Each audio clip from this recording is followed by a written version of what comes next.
We're getting really close to that point in Chaos Hero Nightmare where players have to make their 5-star selector choice. And to be honest, I think this is the perfect moment to talk about why Veronica is not just a great option, but generally the best character in the entire game, and the one you should seriously consider picking for your selector. Of course, it's just my personal opinion, but I think there's real mechanical reasons why she stands above every other unit in the starting pool. I think she's also the safest investment for your account going forward, so let's talk about it.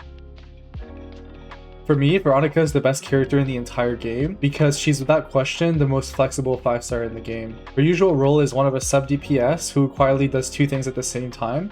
The first thing she does is she provides some of the strongest support in the game, and then the second thing is that she does really solid damage on top of supporting the team. Because of how her kit works, she can basically be slotted into any team. Her flexibility is really unmatched.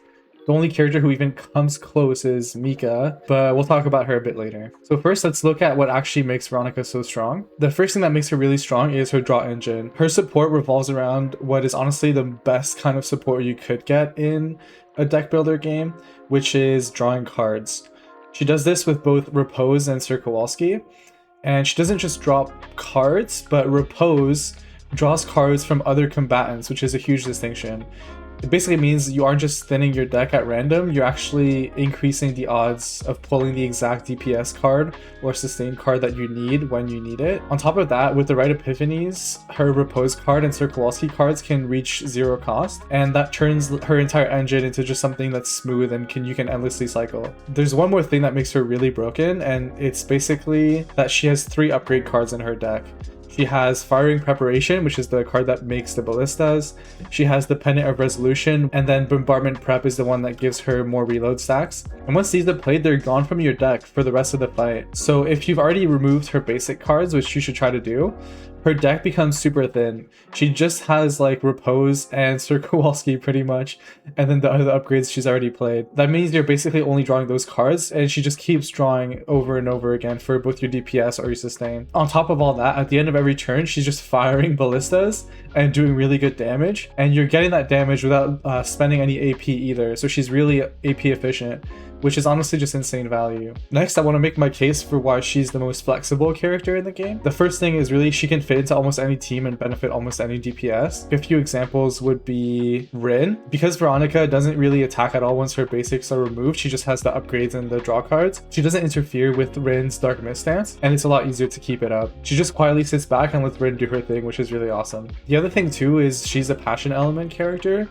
and that makes her really good for enabling Mei-Lin, especially that Spire card that everyone goes for, which adds an extra hit for each passion card played during the turn. And she also just helps cycle her faster, and she helps everyone cycle faster pretty much. The other synergy too that is really apparent is the one with Yuki, where just drawing her cards helps activate Yuki's inspiration, and she also helps her in single target scenarios by basically having more ballistas fire. This basically applies to everyone. It's hard to find a DPS who doesn't benefit from Veronica and just from drawing more cards in their kit consistently either. Overall, I just personally really highly value support and flexibility in gacha games. If you've played other ones, you know what I mean. You can think about, for example, Shorekeeper in Wuthering Waves, or Sunday in Honkai Star Rail. These are characters that can really carry your entire account, and I think Veronica fits into that batch of characters as well.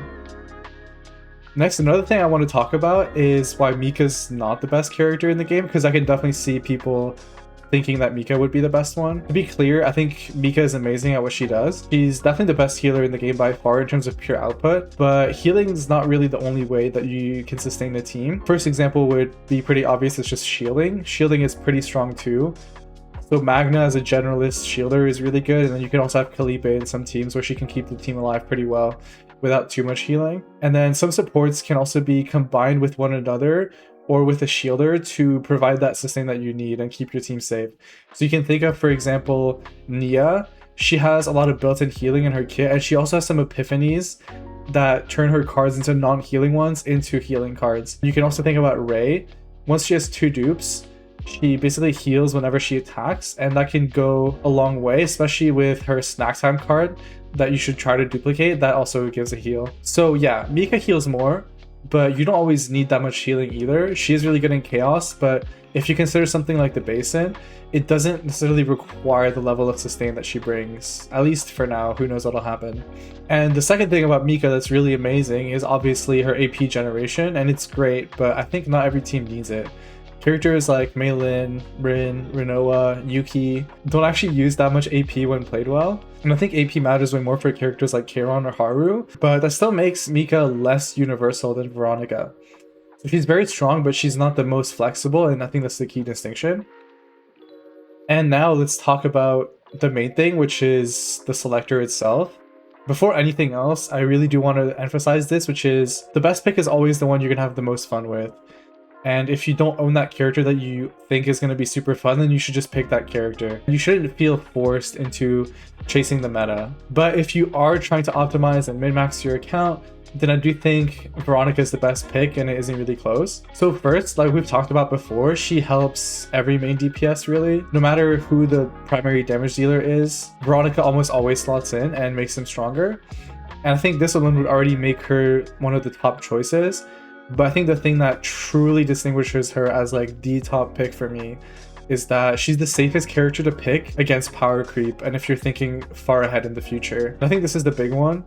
Flexibility is usually always better than raw damage, especially when paired with support. So once again, if we go back to those previous games that I mentioned, like Wuthering Waves and Honkai Star Rail, in Wuthering Waves, the only 5-star character you're really happy to lose a 50-50 if you're thinking strictly about meta is Verena, and she's like the universal support and pretty much the only support in that standard pool of characters.